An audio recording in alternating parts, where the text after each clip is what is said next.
Star Wars is all about epic battles between good and evil, and over the years, it's become way more than just a movie series. It's a massive part of pop culture. With all the wild aliens, strange creatures, and deep lore, it's no surprise fans are hooked. At first, Star Wars and Lovecraftian horror might seem like two completely different things, but if you look closer, there are some eerie similarities. No, Star Wars didn't straight up take monsters from H.P. Lovecraft's Cthulhu mythos, but you can definitely see the influence. Ancient beings, mind-bending horrors, and things that just shouldn't exist. Welcome back to Marvelous Videos. Don't forget to hit like and subscribe so you never miss a new upload. Now, let's check out some of the creepiest Lovecraftian monsters lurking in the Star Wars universe.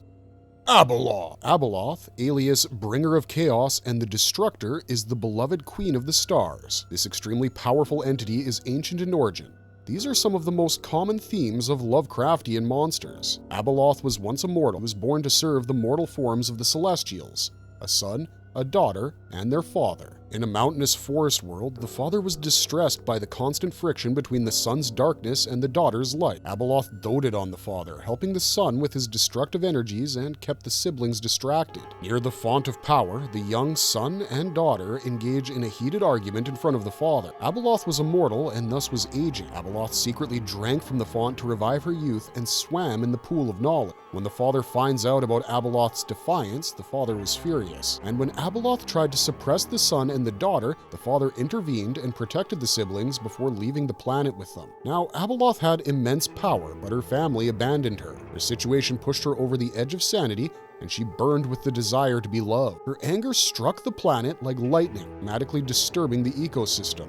Her chaos became the reason behind the interracial wars, which she took pleasure in. Abeloth tried to escape the planet on multiple occasions, but the collaborative efforts of the daughter and the son stopped her. They share bitterness against her for destroying the civilizations they had created. Together, they entrusted the Killiks, and thus the Thura, to build ways to trap Abeloth on her planet and keep her exiled from the galaxy. She wished to rebuild her family. She intended to make Luke Skywalker the father, Ben Skywalker the son, and Vistara Kai the daughter. Abeloth had the ability to shapeshift and possess and control other beings. She made these possessions avatars of herself, and destroying them weakened her. Her true form is humanoid with black and sunken eye sockets, small silver eyes, very long straw-like honey blonde hair, full lips, and her mouth stretched from ear to ear and was filled with needle-like teeth. I am neither Sith nor Jedi.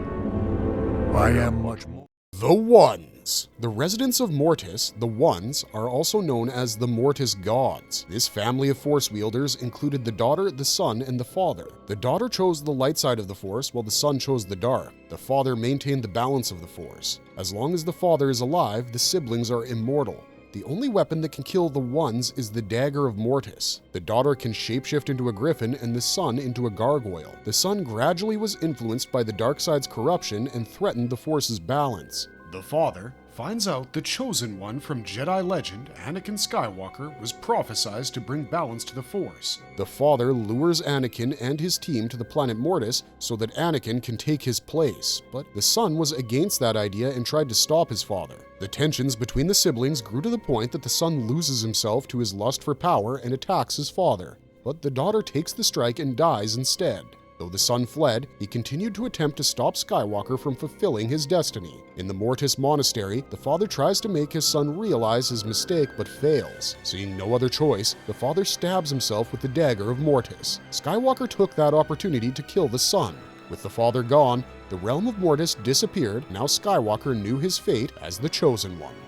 Mnggal-Mnggal. Nobody really knows where Mnggal-Mnggal came from, but it's been around since the time of the Celestials. This creepy ancient entity is basically a fast-moving, shape-shifting gray ooze. It smells like sweet rot, feels slimy, and while it can't take on super complex shapes, can break apart into worm-like pieces and spread itself around. It can even turn into bat-like creatures to fly. Here's where it gets really freaky. Mnggal-Mnggal infects other living beings and takes control of them. It literally showers its victims with parts of its own slimy mass cells, and those little droplets force their way into the body through the nose, mouth, or even tiny skin pores. Once inside, it eats the brain first, then moves on to the vital organs, killing the victim in less than a day. After that, it fully takes over the body like a puppet. These infected bodies have some dead giveaways: an empty stare, stiff posture, and weird distorted voices. They can last about a week before they start falling apart. Mnggal-Mnggal is a hive-minded species and spread throughout the unknown regions of the galaxy. Since it's so ancient, it speaks in a forgotten language, often using riddles and metaphors, very much like something right out of the Cthulhu mythos. And the worst part, it feeds off of the pain and suffering of sentient beings.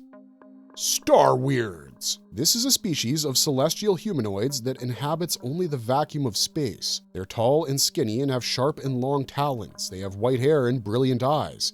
They have pale skin and desiccated faces. They have a toothy mouth, and their bony arms end in 3 long, sharp, black-colored talons. They approach the spacers while they repair their starships or while the vessels travel through hyperspace. The Starweirds can use the Force, but they resent the Force users. Upon spotting a target, they emit a terrifying telepathic scream before attacking. They resist conventional attacks and can penetrate through solid objects with ease. The Starweirds hover, or float rather than walking, and are slightly faster than the average human. The creature is highly intelligent and doesn't communicate or speak any known language. They're comfortable with night vision. Creature doesn't leave any trace behind after its death either. The Starweirds are capable of using Force powers like Force Sight, Force Lightning, Drain Energy, and Force Grip. The mysterious creatures play a part in the first war between the reconstituted Sith Empire and the Galactic Republic. The most powerful member of this species was the Starweird Queen, who attacked many Jedis. Jedi Master Wyatt finally defeated the creature.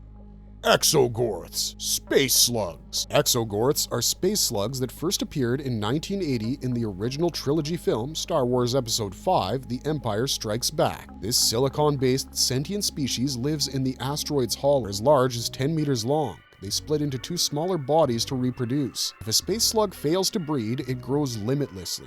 These humongous slugs harbor entire ecosystems within their bodies. Minerals in the asteroids, stellar energy emissions, floating space debris, and other silicon-based creatures conclude their diet. The Exogorths are usually dormant, lying with their mouths wide open like a tunnel or a crater, waiting for prey. They have a very long lifespan that lasts over billions of years. The Exogorths have 45 teeth, their saliva is green in color, and their flesh and blood is red. The Exogorths that have diverse ecosystems within their bodies are highly respectable in their culture. A well-known example of this species was Sai-O, a young Exogorth.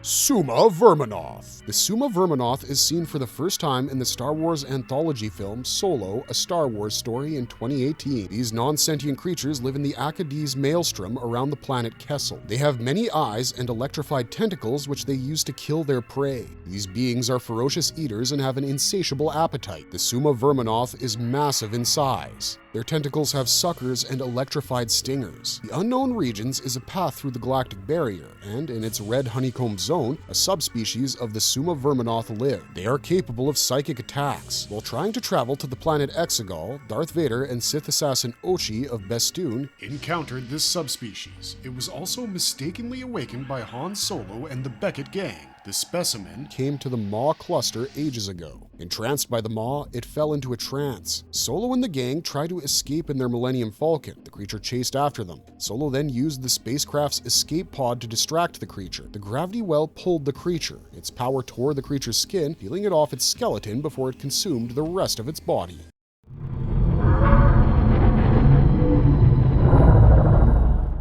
Purrgil. Purrgil is another creature from the Star Wars franchise that shows some elements from the Cthulhu mythology. These semi-sentient creatures live in deep space and travel from one star system to another. These whale-shaped creatures have 2 types. One type is as large as a small starship, while the other type, called Purrgil Ultra, is even bigger. Their streamlined bodies are covered with smooth bluish-purple colored skin. They have 4 large tentacles at their posterior side and multiple fins. They have a pair of eyes located on a bulbous head with a brain. Some Purrgils have whisker-like organs beneath their mouth, while Purrgil Ultra has a lot of these whisker-like organs. They have irregularly placed egg-shaped teeth, and they vary in size. The creature lives in groups known as flocks, swarms, or pods and creates simutunnels to travel through hyperspace. The Purrgils fly into the traveling starships, which many times results in these starships crashing into the group of Purrgils. According to the leader of the Spectre's rebel cell, Syndulla, this is why many spacers consider these massive creatures pests. A green gas called Cthulhu-36 acts like oxygen for them. They need this gas to breathe, and their skin turns gray to brown if not provided. They metabolize this Cthulhu-36 into hypermatter fuel, allowing them to jump into hyperspace. Purrgils and their ability to travel through hyperspace became an inspiration for the sentients to invent the hyperdrive. Jedi and Sith studied the brains and carcasses of the massive whale. That research helped them in the creation of wayfinders. Where most of the spacers attack the Purrgils to avoid possible damage to their starships, Jedi Padawan Ezra Bridger establishes a connection with them. He used that connection later to ally with a flock of Purrgil against the Imperial Grand Admiral Thrawn's 7th Fleet. Drengir. This sentient species inhabits the wild space planet Mulita. The Drengir are strongly allied to the dark side of the Force. They are plant-like in appearance. During the era of the High Republic, the Drengir were amorphous carnivores who threatened to reap a harvest in the galactic frontier. The Drengir are born out of hatred, darkness, and pain. These creatures have twisted tentacles, thorns, and serrated teeth lining their mouths. The thorns on their bodies secrete deadly poisons. They have insatiable hunger and prefer to devour their food alive. The Drengir have a unique sort of collective consciousness called the root mind. This collective consciousness can corrupt and control other minds, including that of Jedi. The Drengir are capable of healing and are thus invulnerable to common injuries. They unleashed terror on worlds like Batu and Sedri Minor. They fooled farmers, kidnapped children, ruined crops, carved underground hideouts, ransacked many villages, and feasted on humans and non-humans alike. They can be killed via exposure to the vacuum of space. However, when cut in half by a lightsaber,